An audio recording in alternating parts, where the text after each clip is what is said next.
ఉత్తర భారతదేశంలోని చిన్న గ్రామం శతసుందర్. మట్టి ఇల్లు, సాదా జీవితం. ఈ గ్రామంలో శ్యామలాలుండేవాడు. పేదవాడు కానీ నిజాయితీ. వండిన చికెన్ కర్రీ, అన్నం అమ్మేవాడు. జనాలు ఒక్కసారి మనసుతో తింటే తప్పకుండా మళ్ళీ వస్తారు. చెడ్డది కాదు, కానీ ఆ మజా లేదు. కడుపు నిండింది, కానీ రుచి గుర్తుండదు.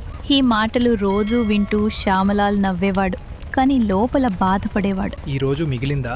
అవును, తింటారు, కానీ మళ్ళీ రావడం లేదు. నీ కష్టంలో లోపం లేదు. దేవుడు సరైన సమయంలో దారి చూపిస్తాడు. ఒకరోజు అడవిలో పనిచేసి రాము దుకాణం దగ్గర ఆగాడు. వండిన చికెన్ కర్రీ ప్యాక్ చేయి, అడవిలో వేడి చేసి తింటాను. అడవిలో చల్లని గాలి, కట్టెల వాసన, రోజంతా ఆకలి. రాము వండిన చికెన్ కర్రీని మట్టి కడాయిలో వేసి కట్టెల మెల్లని మంటపై వేడి చేశాడు. మసాలాలవే, కానీ రుచి పూర్తిగా మారింది. మట్టి మంట ప్రాణం పోసాయి. నీ చికెన్ అడవిలో అద్భుతమైంది. ఎలా? నేనైతే అదే వండాను.